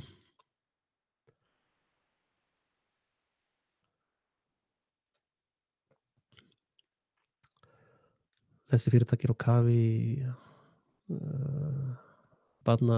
kynlífsþrælkun og stela börnum á þessum svæðum og selja í hérna alls konar ógeð. Og nú er að koma fram, það kemur aldrei í fréttunum hjá ykkur sko. Það er að koma fram að fyrrverandi breskur forsætisráðherra fékk sín kynferðiskikk að þá voru dregnar fram einhverjar 6 ára stelpur. Svo var breytt út plast og þar voru skornar á háls fyrir framan hann. Meðan hann var að runka sér eða eitthvað. Og hérna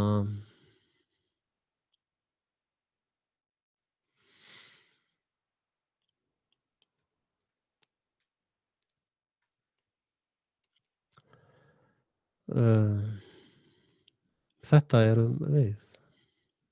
Þetta erum við, Vestlendingar. Og svo segjum við, þeir hata okkur fyrir frelsið okkar. Já.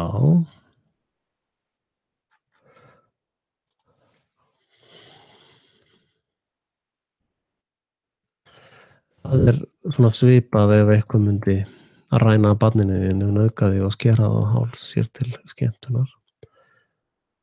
Þá myndirðu hata þann fyrir frelsans. Því að sá aðili ætti ekki að ganga laus. Þið sjáu að það er aldrei nokkuð tíma talað um þetta á Íslandi. Næst á dagskrá eru veðurfréttir.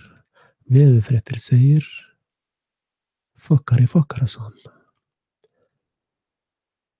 Í fréttum er þetta helst.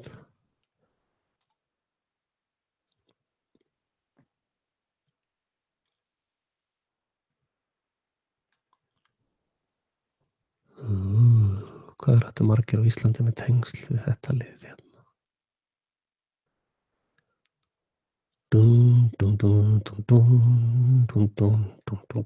Íslendingar eru á kafi í þessari starfsemi líka sko.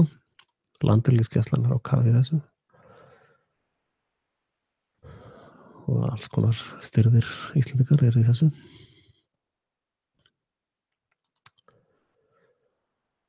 Og hérna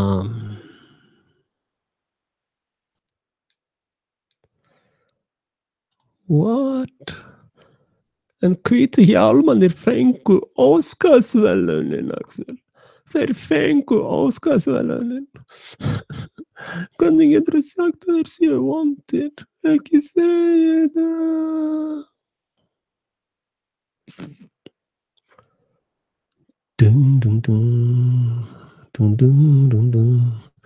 Næsta dagskrá eru veðurfréttir. Búist er við lægð yfir landinu, regn með morgninum og drulla svo aftur með kvöldinu.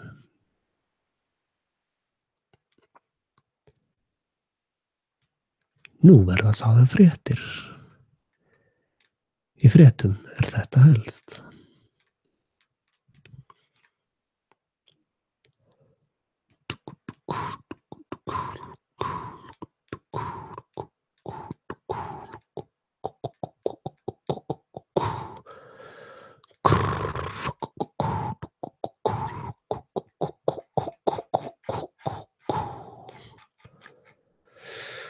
Já. Þannig að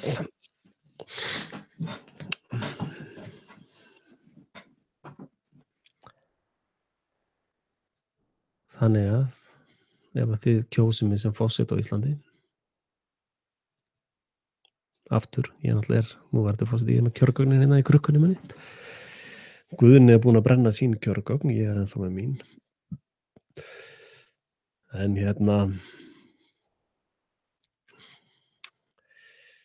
sem sagt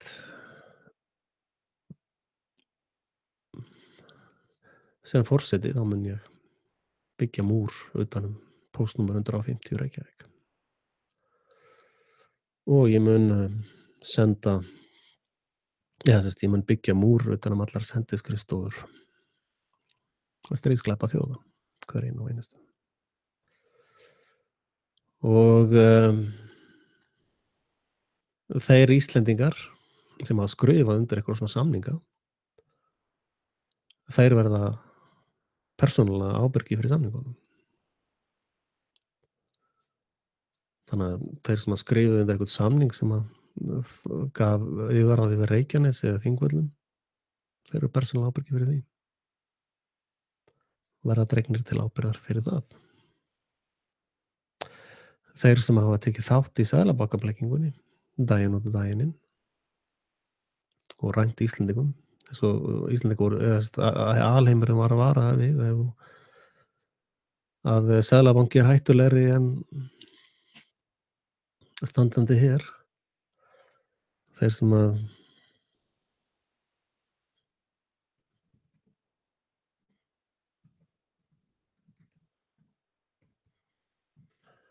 sem leyfa slíkt að börn þeirra muni vakna upp á landi forfeðra sinna eignalausir. Er það að gerast á Íslandi? Nei, Axel. Nú er þetta að fara með fleipur, sko. Þetta getur ekki staðið, sko. Nei. Á morgun er lagið. Í lok vikunum að búast við hæð.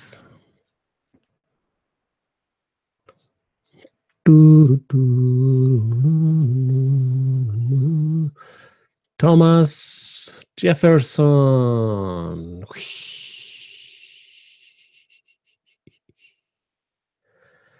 If the American people ever allow private banks to control the issue of their currency, first by inflation, sem þýðir verðbólga, then by deflation, sem þýðir verðhjöðnun, the banks and corporation, bankanir og fyrirtækin, that will grow up around them will deprive the people of all property until their children wake up homeless on the continent their fathers conquered. I believe that banking institutions are more dangerous to our liberties than standing armies. The issuing power should be taken from the banks and restored to the people, to whom it properly belongs. Voru þeir að segja þetta bara áðan? Hver er Tommy Jefferson? Var hann að segja þetta bara núna? Nei, hann var að segja þetta fyrir 200 árum, sko. Fyrir 200 árum? Nei, getur ekki verið. Það er ekki satt. Það hlýtur að vera lygi. Hann sagði þetta aldrei. Who cares? Við sjáum þetta bara í praxis á Íslandi. Unga fólkið á ekki bót fyrir raskata á sér. Það á ekki einu sinni heimili. Það á ekki einu sinni fyrir mat.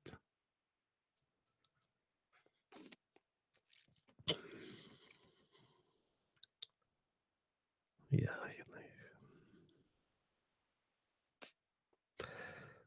Já, en hann hvað heita hann formaður bandalags jafnaðarmanna, Vilmundur Gylfason. Hann var nú voðalega svona góður kall, sko. Hann var alltaf að breyta þessu öllu, sko. Hann var að tala um svona alls konar að breyta og gera Ísland gott fyrir alla og svona. Hann var ofboðslega sniðugur kall, sko. Nei, akkúrat ekki. Hann var að mæla fyrir meiri áhrifum Seðlabanka á Íslandi. Þetta er eins og núna í, rantsamfélaginu. Í samfélagi heilagra rantara. Halleluja. Skál fyrir því. Núna, undanfarnar vikur og mánuði, þá eru töluverð vatnaskil í þeim söfnuði. Þið sjáið að aðilar eins og Alex Jones og Paulína Jósef Oddsson og Red Ice Radio kom mér á óvart. Stefán Muljö og fleiri og fleiri og fleiri. Þeir eru nefnilega áráðursapparat NATO og Co.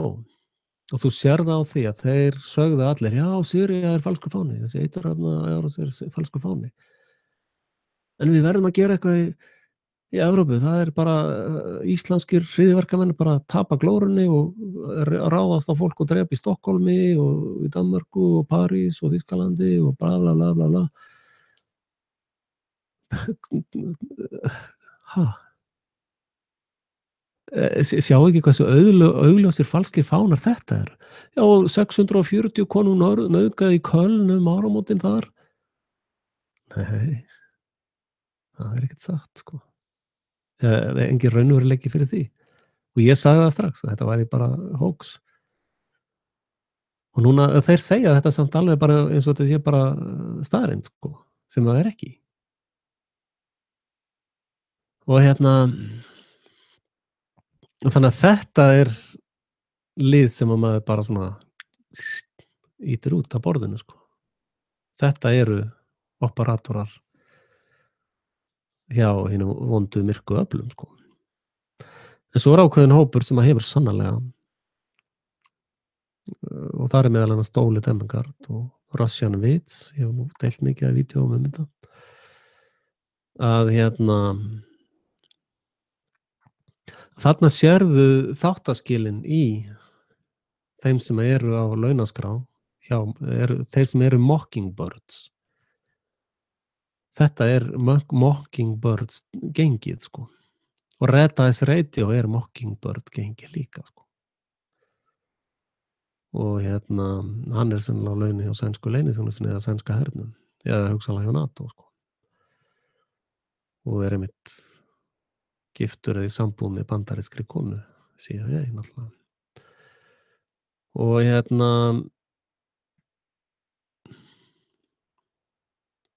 ég átta mig ekki á því hvernig náttúrulega ég sagði við Frosta að í lögreglunni í Bandaríkjunum þá væri engin ráðinn yfir ákveðinni greindarvísitölu.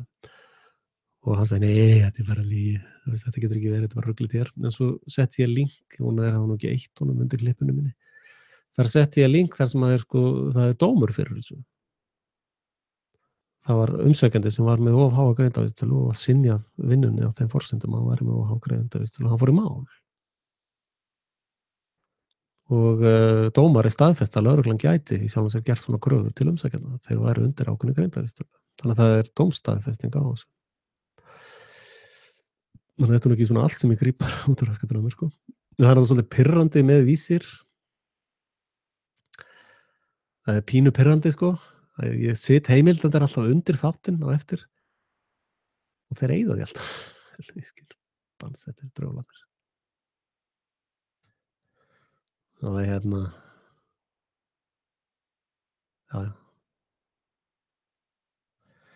Þeir eru búin að eyða því, það er farið út.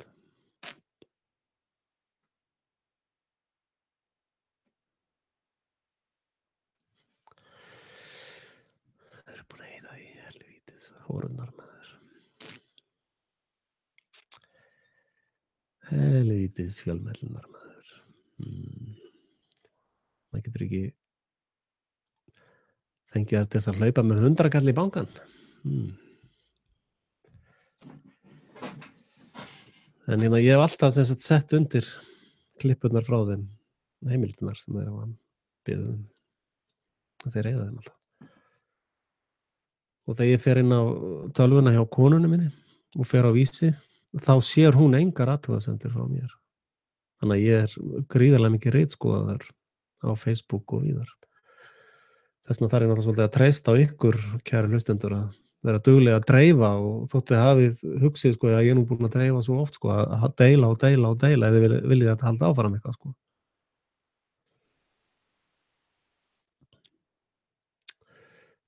En hérna, já. Sko, einn að kom inn hérna í Frelsi TV, velkominn í grúpuna. Munið að fara inn í Frelsi TV samsæriskenningagrúpuna. Ég fer náttúrulega strax og samþykkja alla hérna. Það eru 666 í hópnum. Nei, 66. Okay. En hérna, ég er búinn að vera að skoða eins núna Patreon. Það getur verið að ég fari inn á Patreon. Og hérna, þá verð ég með sko fyrir $1 á mánuði, eða hvað 130 kall eitthvað leys. Þá verð ég með vikulegt svona frétta yfirlit sem ég klippi bara á, veist, ég kópara fréttir af hinum fjölmiðlunum og gagnrýni lyga drulluna sem er að koma þaðan, þá geti við, eða kemur eitthvað áskriftum, þá geti ég sinnt því, sko. Og hérna, og síðan ætlaði ég að hafa næsta stig fyrir ofan sem er sko $5. Að þá myndi ég gera eina heimildamynd í mánuði. Og það er svolítið sniðugt hjá þeim, sko, maður getur gert það í skrefum, sko. Ég get sagt að ef að svona mikið á mánuði er komið, þá byrja ég að gera vikuleg frétta-update. Eða ger ég, veist, og svo þegar næsta stig er náð, þá ger ég vikulegar, eða mánaðarlega heimildamynd. Þá eru 4 vel klift frétta yfirlit vikunar. Og þegar það kemur upp í næstu upphæð, þá eru 4 vel klift frétta yfirlit vikunar og síðan ein heimildamynd, þar sem ég tek kannski falska fána fyrir eða þessa Panama skjöl pælið eða eitthvað svona dýpra, sko. Og náttúrulega ef ég gæti lifað á því, þá er ég hamingjusamur kall. Og þið væntanlega hamingjusamir hlustendur eða hvað. Vonandi. Ég er aðeins að vinna í þessu og mér sýnist, ég talaði um þetta áður, vera með áskriftarvef og eitthvað svona, en Patreon er bara með þetta. Og það er mjög sniðugt. Þeir eru með óbúslega góð stýritæki fyrir framleiðendunar. Og hérna, þannig ég hugsa að ég fari á þessa braut. Og náttúrulega flest ykkar fylgir mér á eftir. En ég verð að játa það kemur mér á óvart hvað ég er vinsæll á Vísir. Ég bara, já, það er náttúrulega frábærar fréttir fyrir mig, sko. Það, ef þú ert að framleiða efnið, ert að setja hugmyndir á markastorg, þá ertu rosalega ánægður að margir hafa áhuga að hlusta, sko. Það er bara, ef þú setur geisladisk eða þú setur saman, ef þú býr til lag og allir vilja hlusta á það, þá ertu voða ánægður, sko. Og hérna, skiljið hvað ég meina, sko. Og þið áttuð ykkur á því á næstu misserum þá mun minn málflutningur aukast í vinsældum, sko. Það er alltaf fleiri og fleiri sem vilja heyra mína hlið á málunum. Og hérna,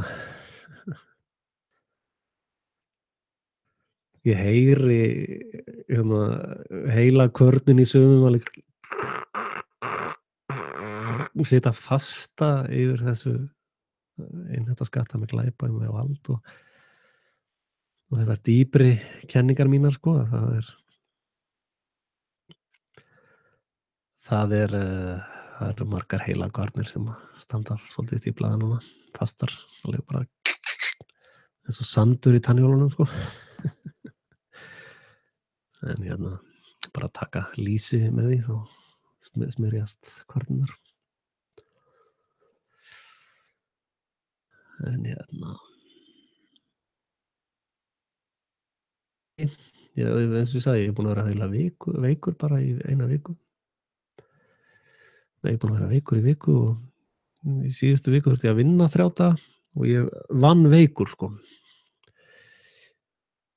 Og það þýddi að ég þurfti eiginlega að eyða extra 3-4 dögum í að jafna mig. En ég er ótrúlega mikið þannig að ég mæti bara í vinnuna eða ég fer í sjúkrabörur og sjúkrahús sko. Það er ekkert þar á milli hjá mér sko. Og fer að vinna á morgun, já. Þannig ég þarf nú að fara að drífa mig í háttinn. En annað sem ég er að setja á fót, ég er að six.is, það er reyndar ekkert komið upp þar, en þar verð ég með vistun, heimasíður og vefpóstin og allt þetta. Og síðan á helium.is, þar verð ég með hönnun á WordPress pakka sko. Þar er ég með pakka sem er með sko professional SEO leitarvéla græjum og með professional myndþjöppunarforritum og öryggisforritum og það verður allt saman í einum pakka sko. Og þetta og síðan verð ég með alls konar plugina, professional plugina í boði. Og þetta verður allt náttúrulega á góðum verðum sko. Og jafnvel margt af þessu er eiginlega ekkert í boði á viðráðanlegum verðum á Íslandi sko. Og síðan verð ég náttúrulega með vefsíðu hönnun. Sjáðu, ég var að gera þarna eistnaflug.is síðan.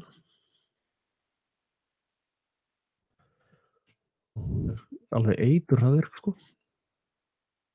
Kemur mjög vel út í hraðamælingum.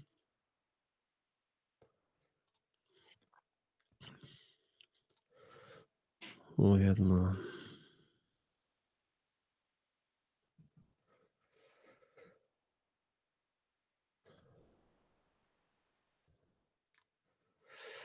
þannig að þið getið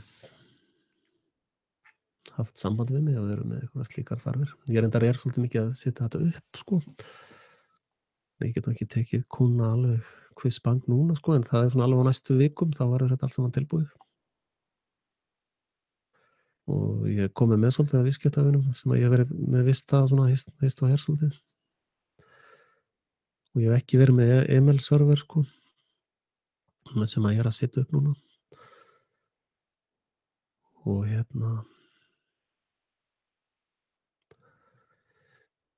og já, það verður auglýst betur síðar. Og já. Og svo náttúrulega þeir sem að vilja styrkja mig.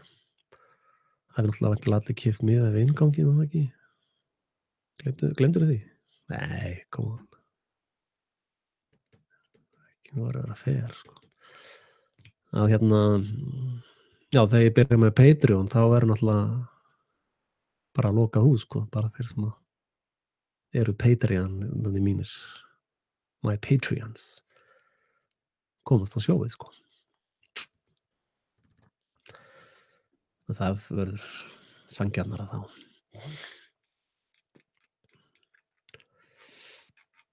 Og náttúrulega þeir sem eru óánægðir með útsendinguna fá endurgreitt við útganginn, eða ekki? Já, ég var að detta í annað sætið á daglistanum. En ég er búinn að vera þar í 2 daga alveg samfellt. Það var rétt að skríða yfir mig sem útvarp Saga kallar landkassann. Er það jákvæð? Já, hann var á undan mér í viðtali og kemur á eftir mér í fyrsta sæti, sko. Já. Og á vikulistanum er hann í öðru sæti. Damn it. Eða þannig, sko. En annað sem ég langar að minnast á við ykkur, svona, fyrst eru búin að vera hlaupið á bankareiningin og henda á mig fullt af peningum. Það er langt sem ég kíkt á íslenska reiningin, kannski alveg búið að dæla inn íslenskum peningum á mig.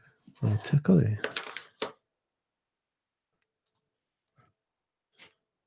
Helt reyndar ég ætti þá að fá, nei, ég held ég fá í tölvupóstið eða lagt inn við þar. Kíkja það morgun. En ég fæ alltaf tölvupóstið að setja inn á PayPal-ið minn. Þá fæ ég tölvupóstið það sama.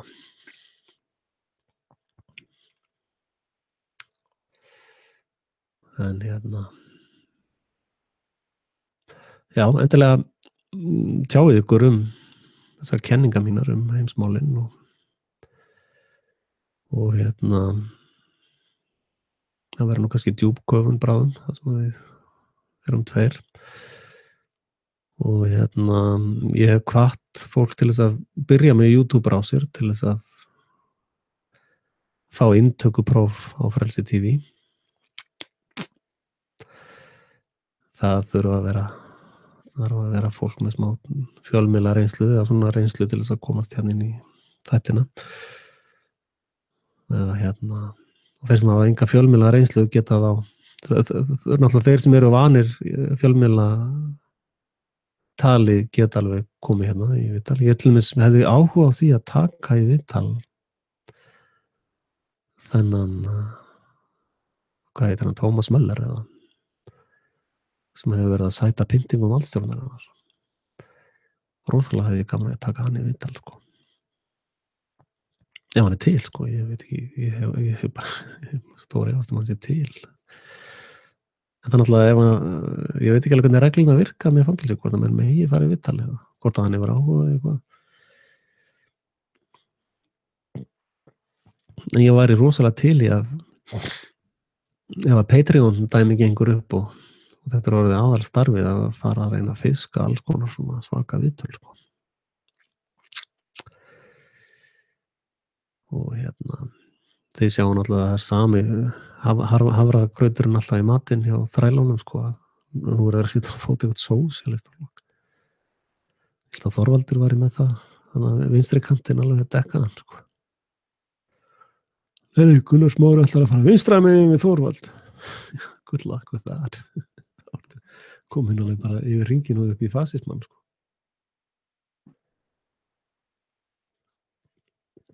Næsta skref til vinstri frá Þorvaldi er fasisminn. Vestasvort.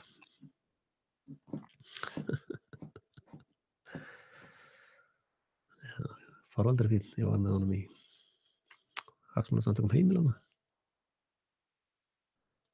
Afskaplega elskulega kall. Trésmiður. Eins og Jesú.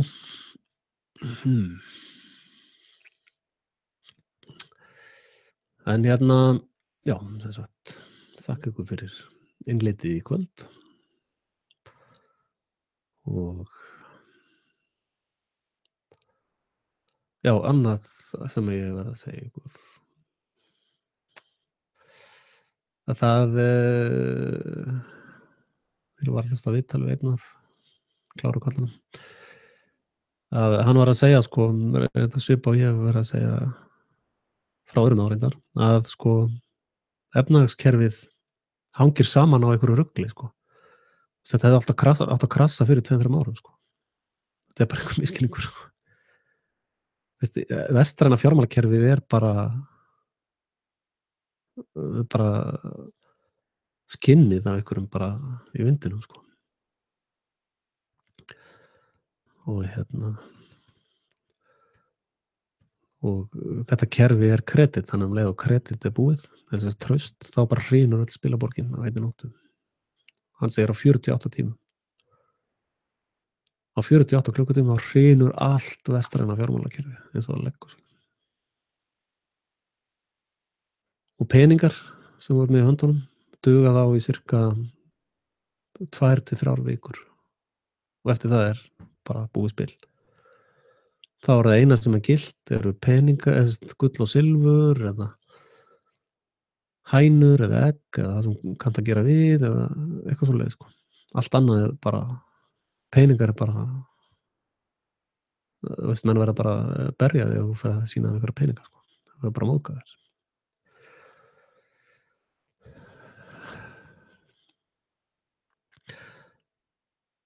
En sem sagt, takk fyrir komuna og góða nótt.